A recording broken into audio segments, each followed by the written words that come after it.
Tool kit पर Twitter को केंद्र की सख्त हिदायतों के बीच अब सोशल मीडिया प्लेटफॉर्म के सामने नई मुसीबत आ गई है।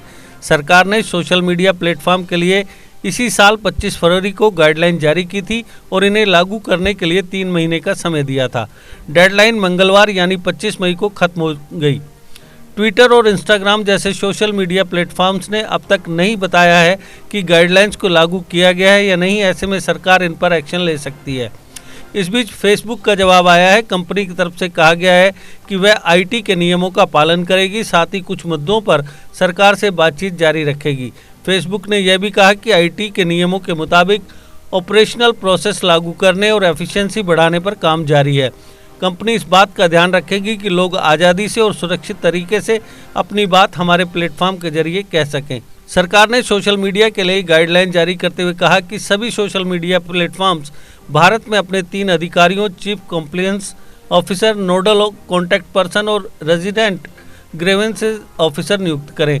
ये भारत में ही रहते हों। इनके कॉन्टैक्ट नंबर ऐप और वेबसाइट पर पब्लिश किए जाएं।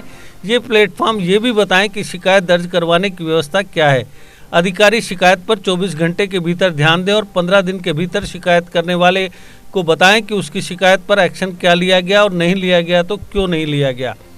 ऑटोमेटेड टूल्स और तकनीक के जरिए ऐसा सिस्टम बनाएं जिसके जरिए रेप, बाल यौन शोषण के कंटेंट की पहचान कर सकें। इसके अलावा इन पर ऐसी इन्फॉर्मेशन की भी पहचान करें जिसे पहले प्लेटफॉर्म से हटाया गया हो। इन टूल्स के काम करने का रिव्यू करने और इस पर नज़र रखने के लिए भी पर्याप्त स्टाफ हो। प्लेटफॉर्म एक मंथली रिपोर्ट पब्लिश करें। इसमें महीने में आई शिकायतों, उन पर लिए गए एक्शन की जानकारी हो। जो लिंक और कंटेंट हटाया गया हो उसकी जानकारी भी दी गई हो।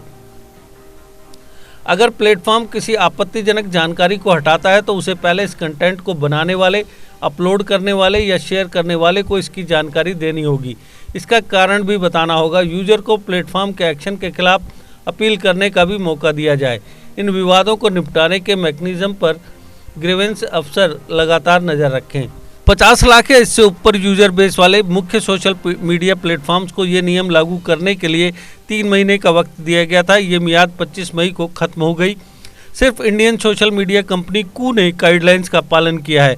इनके अलावा ट्विटर, फेसबुक और इंस्टाग्राम जैसी कंपनियों ने अब तक ऐसे किसी कदम की जानकारी नहीं दी है।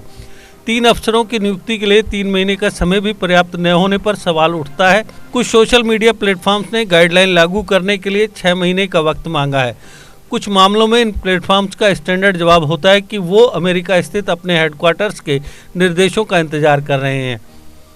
ये प्लेटफॉर्म्स भारत में काम करते हैं, अच्छा मुनाफा कमाते हैं और गाइडलाइंस पर इन्हें अमेरिका से आदेश मिलने का इंतजार रहता है। ट्विटर जैसे कुछ प्लेटफॉर्म्स अपने खुद के फैक्ट चेकर रखते हैं।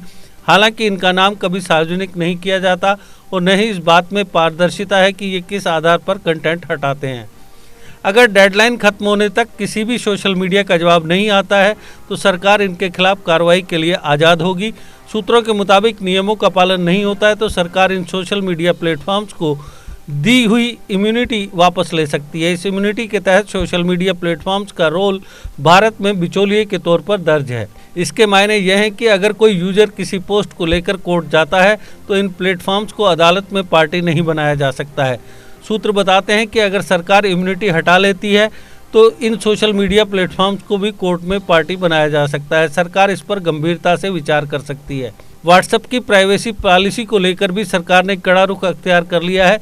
सरकार ने इसे वापस लेने के लिए कहा है। इसके लिए 18 मई को 7 दिन का नोटिस दिया गया था। व्हाट्सएप ने सोमवार को कहा कि उसने इलेक्ट्रॉनिक्स और इंफॉर्मेशन टेक्नोलॉजी मिनिस्ट्री की ओर से मिले नोटिस का जवाब भेज दिया है।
जीके अपडेट रहे हमारे साथ। अगर आप ये वीडियो YouTube पर देख रहे हैं तो हमारे YouTube चैनल को सब्सक्राइब करें और बेल आइकन को क्लिक करें।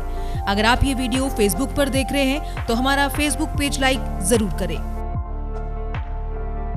For advertisement please contact 705-109-1811।